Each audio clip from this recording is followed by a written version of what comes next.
నమస్తే, నేను మీ సతీష్.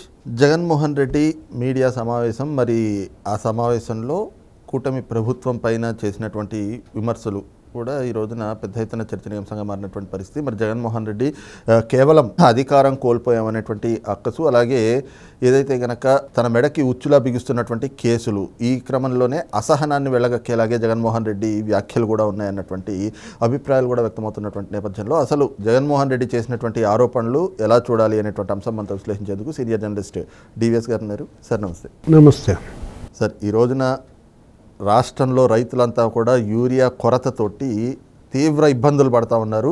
కుప్పం నియోజకవర్గం, చంద్రబాబు నాయుడు గారి సొంత నియోజకవర్గంలోనే కుప్పం ఏదైతే యూరియా కొరత ఏర్పడింది అంటే చంద్రబాబు నాయుడు గారు ఏదైనా బావి చూసుకుని దూకాలి. మరి వ్యవసాయ శాఖ మంత్రి అచ్చెన్నాయుడు ఆయన టెక్కల్ నియోజకవర్గంలో పిఎస్సిఎస్ కేంద్రాల దగ్గర రైతులు క్యూ లైన్లలో నిలబడుకున్నారు అని అంటే అచ్చెన్నాయుడు చంద్రబాబు నాయుడు ఇద్దరు కలిసి ఏదైనా నీళ్ళు లేని బావి తీసుకుని దూకాలి అని చెప్పేసి జగన్మోహన్ రెడ్డి చేసినటువంటి వ్యాఖ్యలు, అన్నదాత పోరు అనేటువంటి కార్యక్రమానికి పిలుపునిస్తే అక్కడ పోలీసులను పెట్టి ఉక్కుపాదం మోపుతున్నారు మా పైన అని చెప్పి ఆయన చేస్తున్న వ్యాఖ్యలతో పాటు ఈరోజు సూపర్ హిట్ సూపర్ 6 అదొక సూపర్ హిట్ సూపర్ ఫ్లాప్ అయితే ఫ్లాప్ అయిన సినిమాకి విజయోత్సవ సభ చేస్తున్నారా ఆయన చేసిన వ్యాఖ్యలు ఎలా చూడాలి? జగన్ చేసే విమర్శలు అవి జగన్కే వర్తిస్తాయి. అతను ఏంటంటే ఇతరులను నిందించడం ద్వారా తనను తను నిందించుకోవటం. ఇప్పుడు వాళ్ళు బావిలో దూకటం కాదు, నేనే దూకాలి, జగన్ బావిలో దూకాలి కాబట్టి చంద్రబాబు దూకాలంటాడు ఆయన. అదంతా టిపికల్ మైండ్ సెట్ అన్నమాట. ఇప్పుడు ఇవాళ ప్రెస్ మీట్ పెట్టాడు, మొత్తం మళ్ళా ఎఫ్ ఏంటి ఆ సినిమా, ఫన్ అండ్ ఫ్రస్ట్రేషనా. అతను ప్రెస్ మీట్ అంటే ఒక ఫన్, జగన్ ప్రెస్ మీట్ అంటే ఒక ఫ్రస్ట్రేషన్. ఇప్పుడు ఆ ఫ్రస్ట్రేషన్తో మాటలే ఏది, వాళ్ళు బావిలో దూకాలి, వీళ్ళు బావిలో దూకాలి అంటే అతను బావిలో దూకాలి. అసలు బావి ఏంటి, దూకటం ఏంటి? అసలు ఇంతవరకు ఏ రాజకీయ నాయకుడైనా, ఏ పార్టీ అధ్యక్షుడైనా, ఏ మాజీ ముఖ్యమంత్రి అయినా ఇలాంటి మాటలు మాట్లాడారా? ఎంతమందిని మనం చూడలేదు. జగన్ ఒక నడిచే అబద్ధం, ఒక పలికే అబద్ధం. అబద్ధానికి ప్యాంటు షర్ట్ వేస్తే జగన్మోహన్ రెడ్డి అనేవాళ్ళు. ఇది చంద్రబాబు లేకపోతే లోకేష్ గతంలో విమర్శలు. అసలు ఏంటి, జగన్కి నిజం చెబితే తల 1000 ఒక్కలవుద్ది అనే శాపం ఉందా? ఒక్క నిజం చెప్పడా? అన్ని అబద్ధాలు. అతను ఇప్పుడు ప్రెస్ మీట్లో 1 కాదు 2 కాదు. నిజంగా యూరియా కొరత దేశంలో ఎక్కడా లేకుండా ఆంధ్రప్రదేశ్లోనే ఉంటే ఈ ప్రభుత్వ వైఫల్యం, చంద్రబాబు అసమర్థత. మిగతా రాష్ట్రాల్లో ఎలా ఉంది? ఎరువుల కొరత తెలంగాణలో ఎలా ఉంది, కర్ణాటకలో ఎలా ఉంది, దేశవ్యాప్తంగా ఎలా ఉంది, ఆంధ్రప్రదేశ్లో ఎలా ఉంది? ఇది రైతులు చెప్పాలి. ఇప్పటికీ ఇప్పుడు ఇవాళ మనం జగన్మోహన్ రెడ్డి ప్రెస్ మీట్ పెట్టే టైంకి 1,00,000 టన్నుల యూరియా పంపిణీ చేశారు. ఇంకా 80,000 టన్నుల యూరియా నిల్వ ఉంది. చంద్రబాబు ఫోన్ చేసి 47,000 టన్నులు యూరియా తెప్పించాడు కేంద్రం నుంచి. మరి నువ్వు తెప్పించావా? నువ్వు సీఎంగా ఎలా పనిచేసావు, చంద్రబాబు సీఎంగా ఎలా పనిచేస్తున్నాడు? అతను ప్రెస్ మీట్లో అదే మాట్లాడాడు. ఏమని, అప్పుడు ముఖ్యమంత్రి పదవి, ఇప్పుడు ముఖ్యమంత్రి పదవి, అప్పుడు ఆ అధికారులు ఉన్నారు, ఇప్పుడు ఈ అధికారులు ఉన్నారు. ఏదో నత్తుతూ ఇదే మాటలు, ఆయన అన్న మాటలు. చంద్రబాబు ముఖ్యమంత్రిగా కేంద్రంపై ఎలా ఒత్తిడి తెస్తున్నాడు, ప్రజలు సమస్యల్లో ఉంటే ఎలా చొరవ తీసుకుని పరిష్కరిస్తున్నాడు. అది కదా ఇప్పుడు చర్చ. జగన్మోహన్ రెడ్డి లేకపోతే చంద్రబాబు మధ్య ప్రజలు బేరీజ్ వేసుకుంటున్నారు. నువ్వు ఆ రోజు కేంద్రంలో ఎప్పుడైనా ఫోన్ చేసి మాట్లాడావా? ఏ కేంద్ర మంత్రినైనా నువ్వు వెళ్ళి అడిగితే వాళ్ళు ఏమైనా చేశారా? ఇప్పుడు కేంద్రం ఎలా స్పందిస్తోంది? ఎరువులే కాదు, ఇప్పుడు ఆయన ఏదో ఇంకా రకరకాలుగా మాట్లాడుతూ రైతుల గురించి మాట్లాడుతున్నాడు. జగన్ రైతుల గురించి మాట్లాడితే రైతులకు అదొక పెద్ద జోక్, అదొక ఫన్గా మారింది. నిన్ను 5 ఏళ్ళు సీఎంగా పెట్టుకుంటే ఏ రోజన్నా రైతుల దగ్గరికి వెళ్ళావా? రైతుల మాట ఆలకించావా? మొన్న ఆయన చంద్రబాబు అసలు నూలక మంచాలు వేసుకుని రైతులు పొలాల్లో మీటింగ్ పెట్టాడు. ఇప్పుడు అన్నదాత సుఖీభవ, ఇవాళ ప్రతి రైతు ఖాతాలో తొలి విడత 7,000 పడిపోయాయి.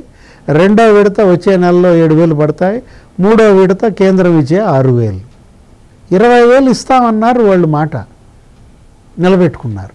3,000 కోట్లు వేసేసారు ఇప్పటికే. నువ్వేం చేశావు? 30,000 కోట్లు మోసం చేశావు.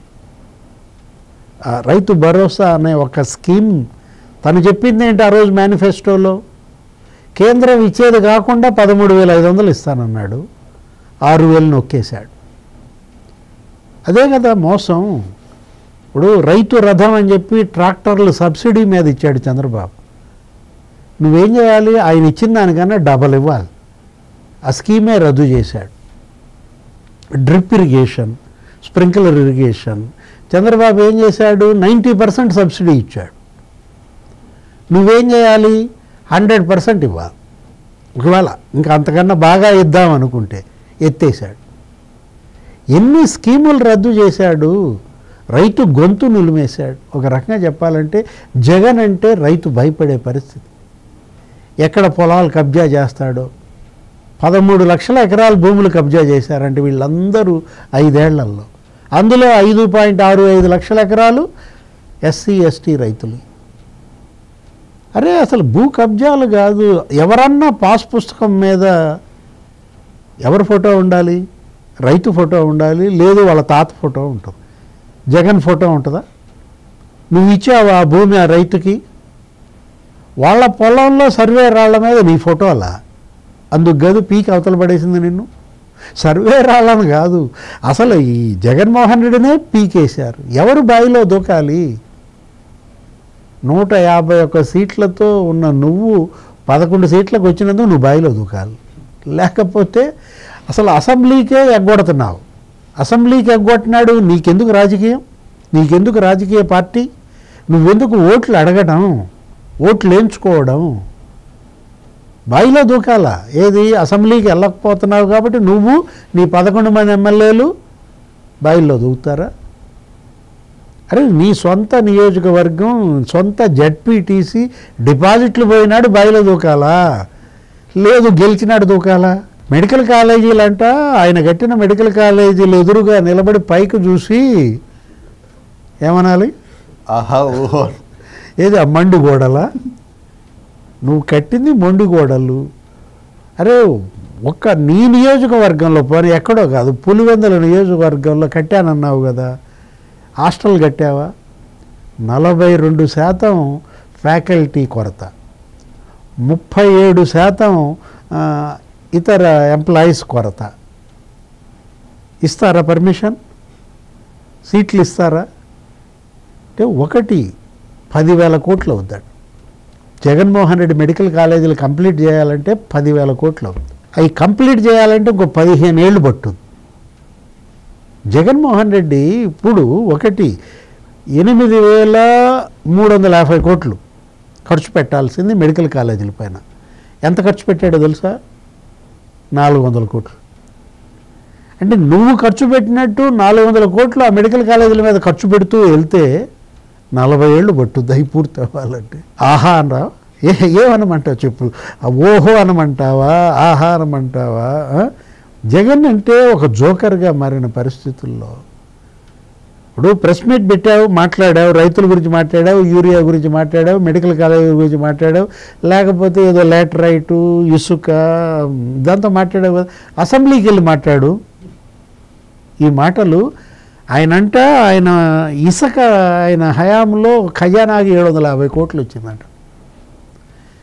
ప్రభుత్వ ఖజానాకి 750 కోట్లు వచ్చింది. నీ ఖజానాకి ఎంత వచ్చింది? అది కదా వైఎస్ అనిల్ రెడ్డి. ఎక్కడున్నాడు అనిల్ రెడ్డి? సునీల్ రెడ్డి విదేశాలక? రెడ్డీస్ గ్లోబల్ కంపెనీ గురించి మాట్లాడతాడేమో అనుకున్నా. ఏది ఇవాళ ప్రెస్ మీట్లో జగన్మోహన్ రెడ్డి ఆఫ్రికా, మరి అక్కడ మైనింగ్ బిజినెస్, అక్కడ డిస్టిలరీల గురించి మాట్లాడతాడు అనుకున్నా. అదేంటి అసలు బాయిలో దూకటం? ఇవాళ చెవిరెడ్డి భాస్కర్ రెడ్డి అరెస్ట్ అయ్యి ఓ పిచ్చోళ్ళలాగా అరుస్తున్నాడు. మిథున్ రెడ్డి ఏదో ఉపరాష్ట్రపతి ఎన్నికని చెప్పి బయటకు వచ్చాడు. నీతో పాటు రాజకీయం చేసిన వాళ్ళు ఇవాళ జైల్లో ఉన్నారు. నీ సీఎంఓ ఇవాళ ఆ కార్యదర్శి ధనుంజయ రెడ్డి జైల్లో ఉన్నాడు, కృష్ణమోహన్ రెడ్డి జైల్లో ఉన్నాడు, బాలాజీ గోవిందప్ప జైలు జీవితం, బెయిల్ మీద వచ్చినట్టున్నారు. రేపు 11వ తారీఖు మళ్ళీ వెళ్తారా జైలుకి? ఎవరు బావిలో దూకాలి? వాళ్ళు నువ్వుగా చెప్పాల్సింది, జనం చెప్పారు. ఈ బావిలో దూకే పార్టీ మొదటిసారి చూస్తున్నాం.